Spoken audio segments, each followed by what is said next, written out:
Support for Docs Outside the Box comes from Set for Life Insurance. Set for Life means set for less. Their clients get access to the largest portfolio of discounts and unisex rates available nationwide. Check them out at setforlifeinsurance.com and tell them Dr. Darko sent you. My daughter had graduated college, which was a great thing. And we got back in town. And the next day, I was told I needed to turn myself in to be charged criminally. So I remember the time I showed up at the police station. They put the handcuffs on my wrist, those cold steel handcuffs that were so tightly pressed against my wrist that was truly painful, to ride in a Paddy Wagon across the street into the jail for processing. Welcome to Docs Outside the Box podcast. This is your official show, looking inside the minds of cutting-edge and innovative doctors. Think you'll find these stories in any medical textbook? Sorry. You're getting real life insight from men and women pushing the envelope beyond medicine. Ordinary doctors doing extraordinary things. Let's start now with your host, Dr. Nee Darko. Hey, docs. Are you looking to learn how to become a physician leader? Then Physician CEO is for you. Physician CEO is an accelerated business immersion program designed for physicians and developed by MBA faculty from the Kellogg School of Management at Northwestern University. So learn more at www.physician-ceo.com/DOTB. What's good, everyone? This is Dr. Nee, your host of Docs Outside the Box. Thanks for joining me on the next episode. And this is going to be a really good episode. This is going to be really sobering. Now, the first words that you heard on the show, the first quote is from our next guest. That's Dr. Jarret Patton. And on this show, we've had guests who've talked about really feel good stories about their awakening and realizing how they want to be a doc outside the box, how they want to live a non-traditional life. But this story is going to be a bit different. We're going to take you through some curves, some twists. And this is about how one day you think you have everything. You're on top of the world. You've accomplished everything that you can. And then the next, the rug gets pulled up from under you and you are in the situation that you just heard Dr. Patton was in. So in this episode, we're going to learn about falling from grace. You're going to learn about redemption, as well as how to find your gifts, even when you think you've lost everything. Now, not just me, not just you, we all can learn from this episode. Trust me. As you're going to hear from Dr. Patton. Now, he's also authored this book called License to Live, a primer to rebuilding your life after your career has been shattered. It's a great book, and you can find it on Amazon. You're going to hear from him that obviously he's not the only one. There are others who are going through situations like this similar. Now, them going through this situation may be justified or it may not be. But if you know someone, if you are someone who's going through something like this, please share with them this episode. Let them know that they're not alone. Let them know that there's a chance to rehab their career and get them back on their feet. So like I said, this is going to be a great episode. Make sure you share this with other people and let's get on with this interview. Dr. Jarret Patton, welcome to Docs Outside the Box. What's good, man? How you doing? Man, I'm so happy to be here, Dr. Nee. I am just blessed and happy to be here. So we're not really doing this episode at a normal place. We're not doing it over computer virtually. We're actually doing this live, and we're actually at Podcast Movement 18 in Philadelphia, man. So this is a little bit of an odd place to kind of do an episode, but I appreciate you working with me. It's the place to be, so I'd have it no other way. So what brings you here, man? Because you ain't got a podcast, so. Yes, I'm trying to learn more and more about podcasting these days because after my book, License to Live, I actually wanted to start a podcast called License to Live. So that's good. I want to talk about that book, License to Live. And more importantly, the reason I want to have you on this show is to talk about your career arc, which has kind of reached the highest that it can from professional standpoint to reaching some lows that I think the audience can definitely learn from. And now you're on your way back up again. And I found this story to be really powerful and really compelling. So why don't we just start from the beginning? Let's take it all the way back to the 8th grade, man. Like, tell us about Dr. Jarret as an 8th grader, man. Well, you know what? It used to be so much fun because around that time was the transition from the time when I stopped wanting to be a truck driver and started finding interest. You want to be a truck driver? A truck driver. I wanted to drive a Budweiser 18-wheeler and be hauling all over the road. I'd be on my bike as a little kid, riding up and down the neighborhood, up and down the blocks, and couldn't think anything else I wanted to be other than a truck driver. But my academics started to change. My way I looked at life started to change. I started having more interest in science. So I knew that maybe truck driving, although it seemed like a fun time, it was something that I might want to change. All right. So the 8th grade, you started to discover, all right, maybe science is for you. Did you know at that point that, hey, I want to be a doctor, or you were just like, I want to be a scientist or astronaut or something like that? I wanted to learn a little bit more about being a scientist. I actually had a great interest in chemistry, so I knew that I wanted to go into the sciences. And it was around that time that I said, I definitely want to go to college. Awesome. So then what was the transition like when you decided, okay, I'm interested in science, but actually I want to be a doctor? What was that like? When did that happen? So I attended Xavier University of Louisiana. Are you serious? Are you another Xavier? XU. People are just really shocked at the sheer number of people who are coming from this school. Like, it's like a powerhouse, man. So you went to Xavier, okay, and you went through their pre-med program and you got into medical school, obviously. Yes, I studied chemistry and I thought it was a great thing. But I knew chemistry just didn't match my personality because I really wanted to work with people. So I knew that going to medical school would be the right thing for me. So you get into medical school, doing your med school stuff, and then obviously you're a pediatrician. You like the kids. Dr. Jarret loved the kids. Tell us about that transition into becoming an attending. That was a great time. I really wasn't until the 4th year of my medical school that I really knew that pediatrics was where I wanted to be. So I kind of had to backtrack a little bit to do some more intensive studies in pediatrics so I could prepare myself for residency. So I left Case Western Reserve University. Went to Case Western? Yes. Oh, wow. Okay. So that's where I went for medical school. And after I left there, I went off to NYU in Bellevue to do my pediatric training. Oh, wow. So NYC. Okay. Yes. You lived in Manhattan. So lived right in there and lived in Brooklyn for a while and just lived the New York lifestyle. Loved it there. Learned so much about pediatrics. And I knew right then and there I was going to continue to serve communities in need through my gifts and skills as a pediatrician. Okay, so life's good, right? Life was all good. I went on from New York to move out into Eastern Pennsylvania, where I was able to work in an underserved clinic. I was able to... Where in Eastern PA were you? I was in the Reading area initially. And definitely underserved. Underserved completely. Got a nice outlet. So they do have a lot of nice outlets out there. It's not related to the show, but they got a nice outlet. Everybody in New York knows that part, right? So there was lots of need in Pennsylvania. So I was there. I actually ended up getting a medical directorship at a hospital in Allentown. And from there... I went to Lehigh, so I kind of familiar with that area. Yes, that's right. I forgot you were a Lehigh grad.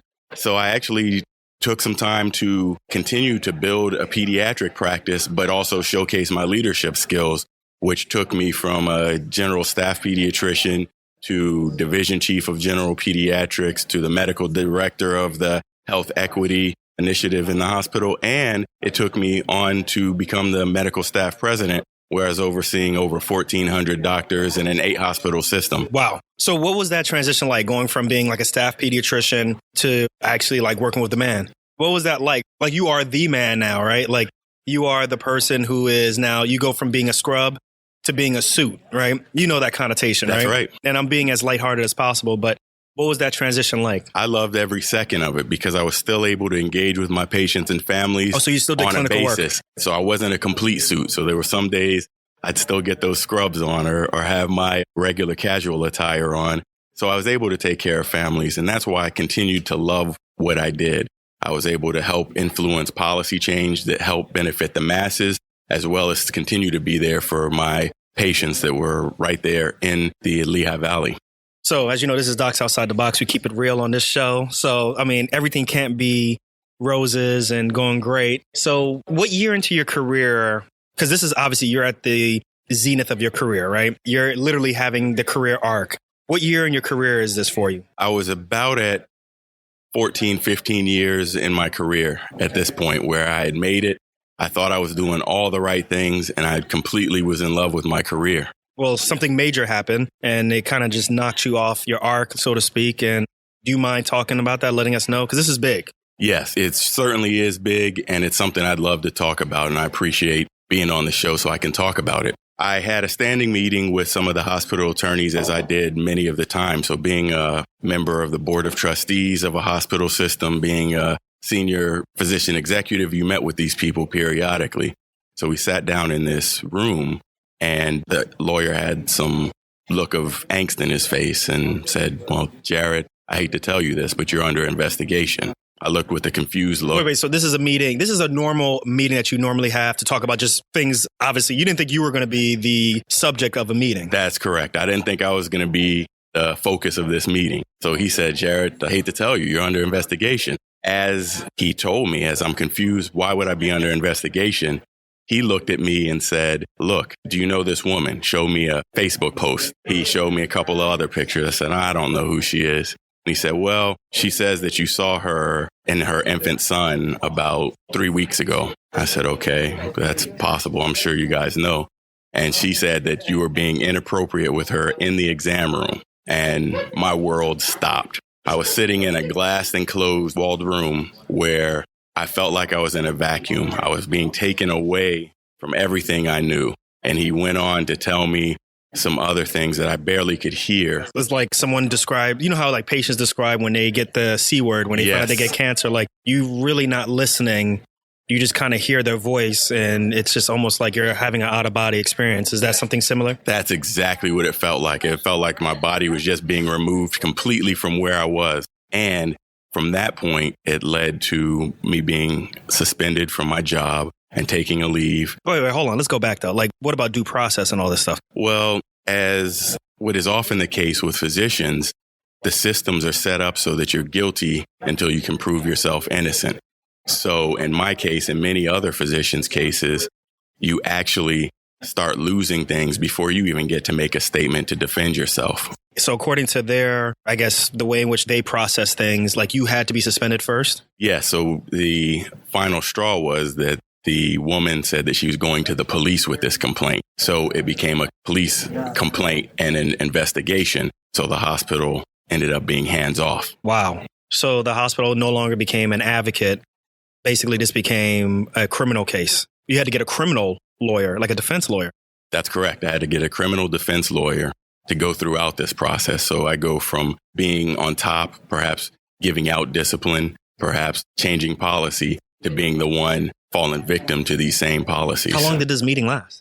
Oh, the meeting was pretty short. It was probably about 20 minutes. What happened when you walked out? Like, what was that feeling like? Did they leave the room and you were still in there, or did you walk out? Like, what? Yeah, we're kind of done. And I just walked out in a daze. And it was just all with all the energy I could take from myself to just get myself out the door and get myself home to go talk to my wife and family about what had just happened. So obviously in your mind, you can't recall this event. You don't think you did anything wrong. Like, what is that feeling like knowing that, like you said, things are being taken away from you? You know you're innocent, but the next step is, we can't help you. You need to get a defense lawyer.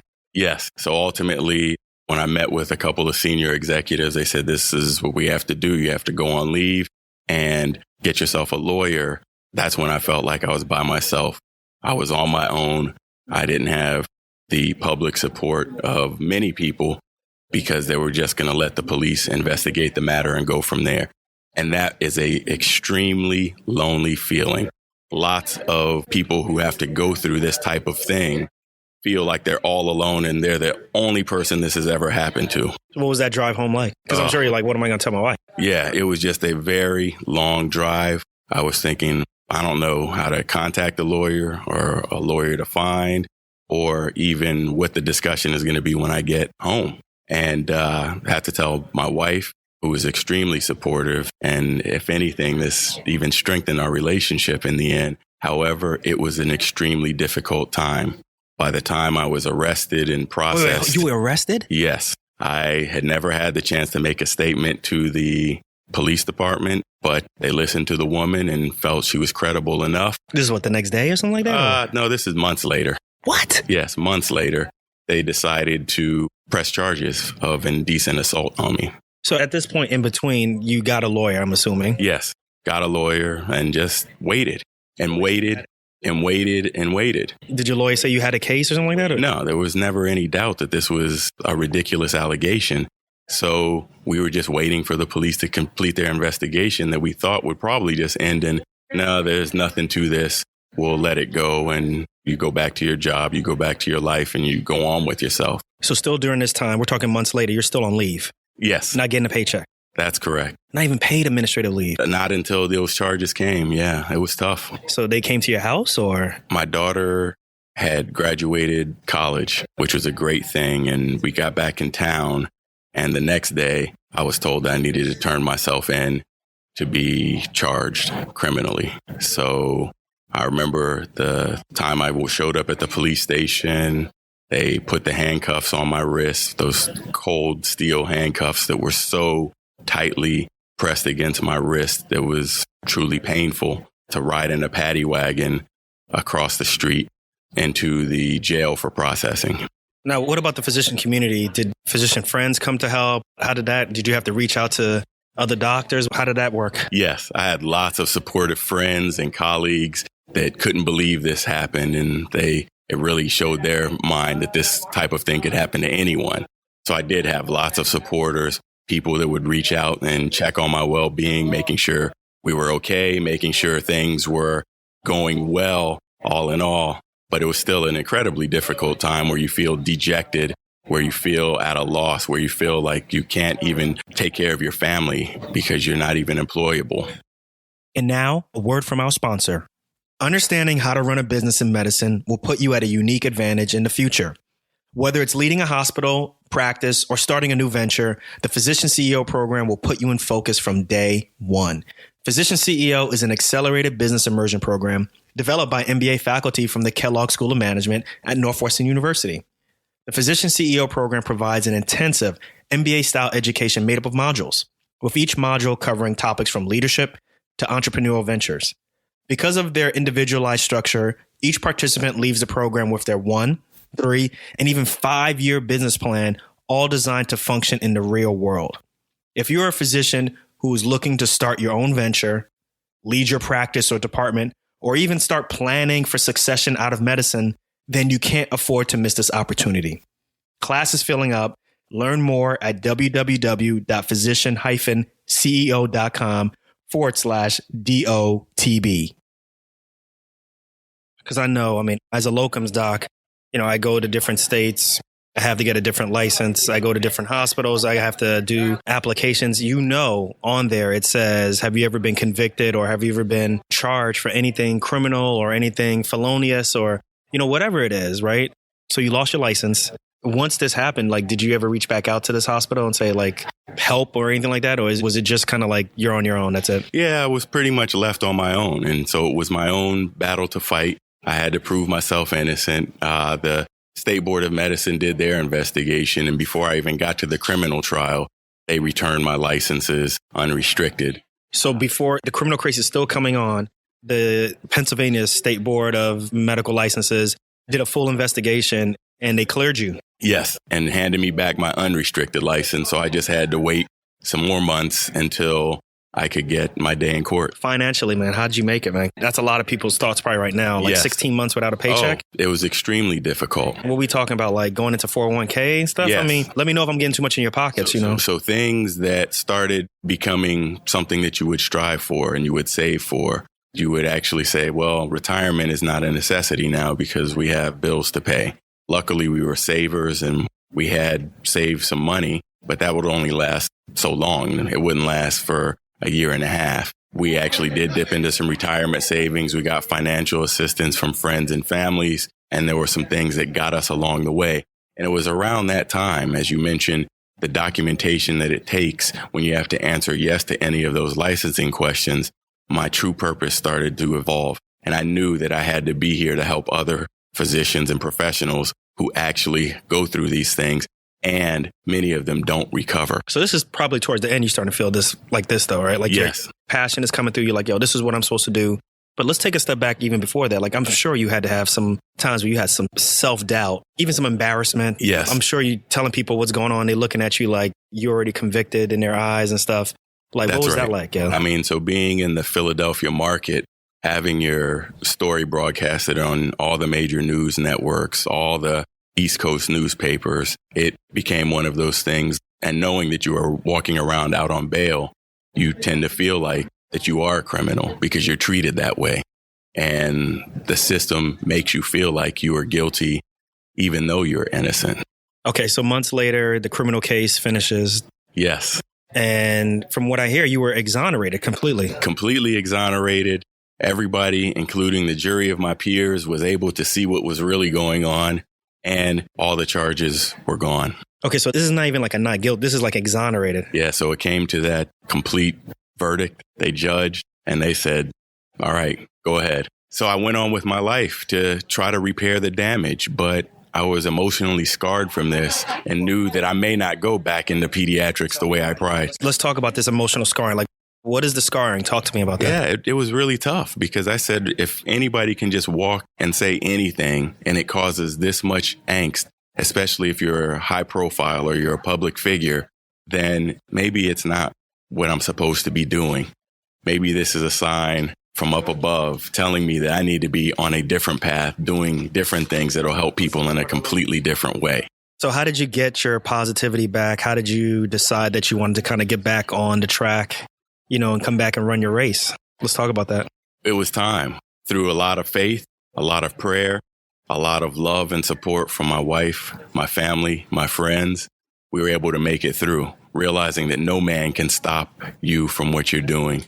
And it's really God's plan all along that will get you through the point in which you need to be. So tell us about this book, License to Live. It just came out, I want to say, earlier this year? Yes. Congratulations, man. Excellent book. Talk to us about it. Why did you decide to write it? Give us a little bit of a brief overview about it. And then let's talk about specifically some steps, because you're not unique in this situation. I hate to admit, right? You're not unique. Other people are going through processes of whether it's in criminal something or whether it's something, related to something they did in the hospital and they may have to give up their privileges and they want to know how to come back. So let's first start with the book. Tell us why you wrote it. Well, I wrote it because it was on my heart. I had been thinking about writing a book for a long time. And one of the things I said, maybe I'll make a novel about this whole saga. But I didn't have the ending yet. I had the beginning and the rise to the summit and then the crash, but I was still at the bottom. And I said, well, that's not a good story because it doesn't have a happy ending. Right. We need a crescendo, right? We need the good guy to win, right? That's right. Okay. So one thing I knew I could do to help immediately is to write License to Live. And I did that for physicians and other professionals that may have been caught up in some of these systems that presume them guilty before they have a chance to gain their innocence. So within that book, I give practical advice that helps them step by step to look at regaining licensure or certifications, to figure out how to weather the financial storm, to figure out how to bring yourself back and maybe find a different purpose in life as time goes on.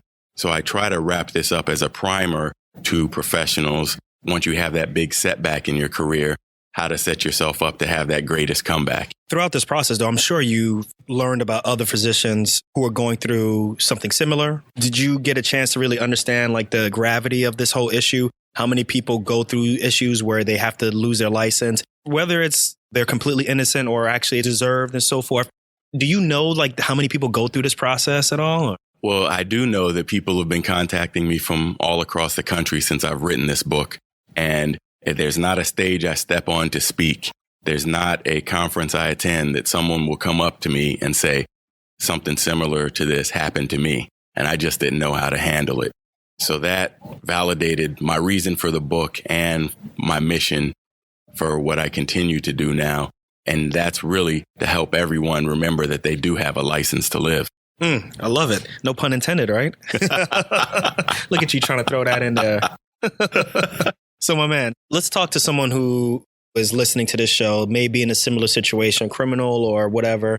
They're being asked to either, to give up their license or whatever situation. They're really down in the doldrums. Give us some tips. Give us top 3 tips. I don't want you to give us everything in the book. They got to buy the book, right? But give us top 3 things that they need to do to kind of get back on track, mentally, as well as how to get back on their license, things like that. Talk to us about that. Well, one of the things that you have to do is understand the things that are truly important in life. So most of the time, that's going to be your faith and your family and your friends. And you'll know who your true friends are because they're going to be the ones that support you throughout the thick and the thin. I mean, did you have some people that you thought were cool, just bounced and disappeared? Luckily, I didn't have that issue because cool. I knew who my true friends were, and they all stood tried and true. And in fact, the opposite happened. I had a lot of friends that I didn't know that I had. They were standing up for me and speaking up and checking in on me on a level that I didn't think I had with people. So I had enhanced relationships as a result of this. So make sure you are looking to your family, friends, and faith as your support system is number one. Number two, make sure you're getting the proper help. And that proper help could be an administrative law attorney if you're dealing with medical boards. It could be a criminal law attorney if you're dealing with a criminal case.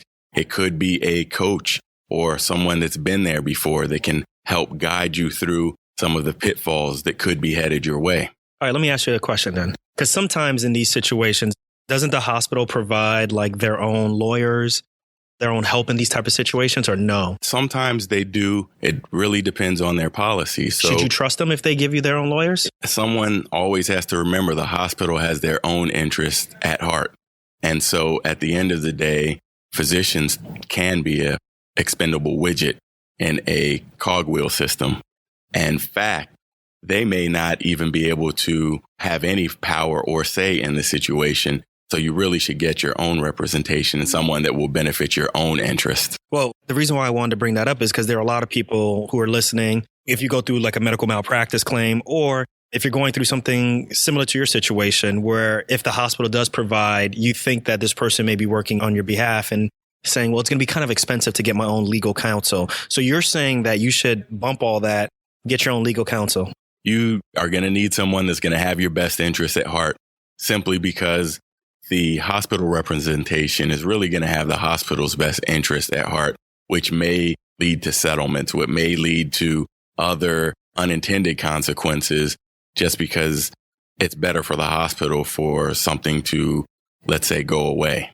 All right, so that makes sense. Any advice on how to find a really good legal counsel in that situation? You certainly can look to your networks, ask your friends and your family, ask people you know. If you have good relationships with the hospital counsel, they actually may be able to point you to some good people that will represent you and represent you to the fullest. And if nothing else, you get out there and find out people that have handled similar situations, because particularly as a physician, you have a lot at stake. It's not only your medical licensure, your board, your reputation. You're actually dealing with, and in my case, it was criminal charges that, could have scarred me for the rest of my life. Okay, what's step 3? Step 3, remember to put it all in perspective. And oftentimes we get in the medical profession and we just think about seeing patients. And that's all we do. Take a step back and look at all the skills, all the gifts you've been given. And you may actually be able to do something bigger and better because you can open your eyes.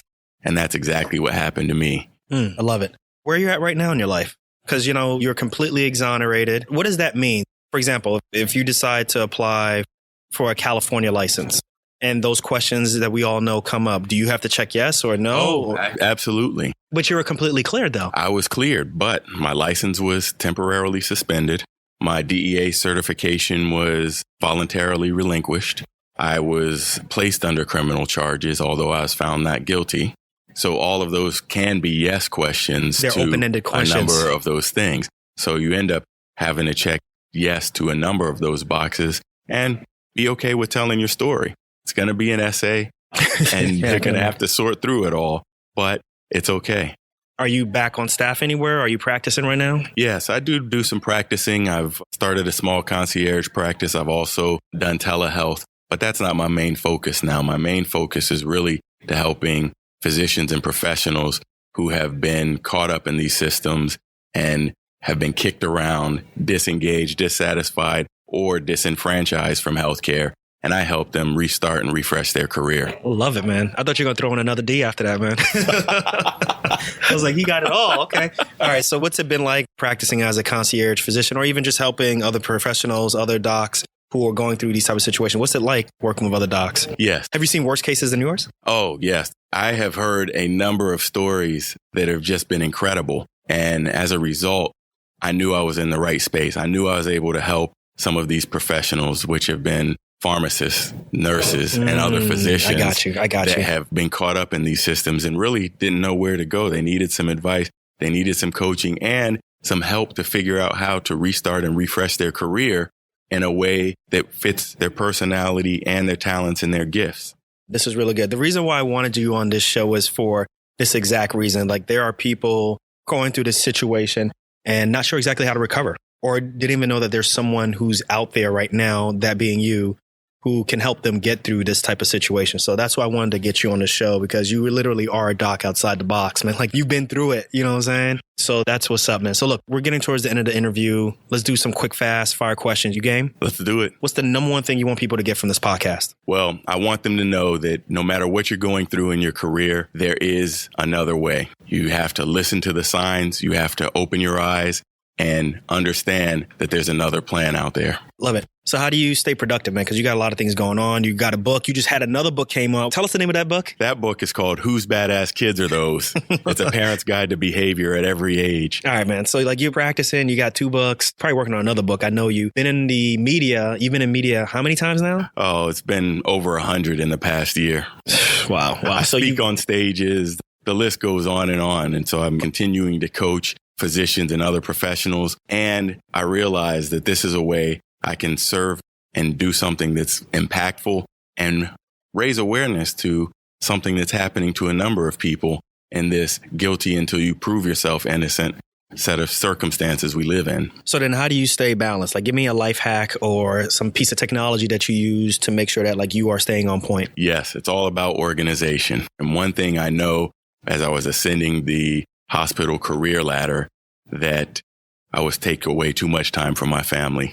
And after going through something like this, I realized that career is only a secondary or tertiary part of your life. And so to really enjoy the moment, enjoy the time that you do have on this earth with family, friends, taking the time to enjoy things, keep yourself balanced, make sure that you're eating right, making sure you're exercising, all the things that we have been telling our patients for years and years and years, but following that advice keeps you whole. I love it. What's one thing that you're proud of that nobody else knows about? So one of the most proud moments I've had that really no one would know is that I have 3 kids that have all done wonderful things, and they're all doing different things, and they're living in different parts of the country. Our daughter is in her 20s, and so she has her life down south. And my 2 boys that are coming up right now, they continue to amaze me by excelling in academics, music, and sports. And it just makes me feel blessed every day I wake up and get to spend some time with them. Love it. So look, I know like you're a podcast addict right now. You listen to a lot of podcasts. So besides Docs Outside the Box, I know that's number 1 on your list, your go-to list and stuff. Make sure y'all all go and subscribe. What other podcasts you listen to right now, man? Well, I like The Billionaire Lifestyle. It is one that's really keeps me going. It keeps me pumped. It keeps you motivated. And although people think it's about finance, it's really about living and loving life. And probably my favorite one right now is License to Live. License to Live podcast is a brand new podcast that is out there, and it's designed for those professionals that are disengaged, disgruntled, and disenfranchised, and help them find hope and aspiration by listening not only to my story, but other people's stories. Yeah, subscribe to that one too. A little self-promotion ain't too bad. It's cool. It's cool. I'll allow it. All right. So the last one is a statement I want you to finish. It's hashtag, I'm not just a doc. I'm a businessman. Okay. I love it. Well, Dr. Patton, this was a really, really good episode. Really good interview. I really appreciate you getting real with us, because, not many people want to share that type of story. And, being at the top as high as you were and being as low as you can go to the point where you may have to serve some time for you to recover from all that stuff. I'm really impressed by all that. And then being able to tell your story and let other people know about it and help other people is something that I think is really a great thing. I just want to acknowledge you on your resilience for that, and not just being resilient, but also wanting to help others, using your gifts and your talents and what you learned from that situation to turn negativity into positivity and help other people. So I want to acknowledge you for that. Thank you so much, Dr. Nee. I tell you, it's a pleasure and an honor to be on your show. And thank you for having me. So listen, how can people learn about you? How can they find out about your podcast? How can, if they need to utilize your services, tell them how they can get in contact with you, man. You can find me on any type of social media at Dr. Jarret. You spell out the word doctor. That's JA, 2 R's, E, 1 T, or drjarret.com. And that's a wrap. Woof. Dr. Jarret kept it real, brought it to us 100% on Docs Outside the Box, but we like it like that. And I also want to thank him for being a consummate professional. I kind of blindsided him at Podcast Movement and asked him if he wanted to interview for the show, and he was ready to go, and you got what you hear. I also want to clarify one thing. I know there's a little bit of confusion as to if he was exonerated versus found not guilty. Just to clarify things, the case went all the way to jury and he was found not guilty by the jury. So I just wanted to clarify that. Once again, please share this episode with people who you think will definitely benefit from hearing something like this. And also, I'd like to hear your feedback on this episode. Make sure you reach out to me through Facebook or Twitter or even Instagram. And I'm going to catch you guys on the next episode. But remember one thing, we only got one life. Let's make it count and live outside the box. Peace.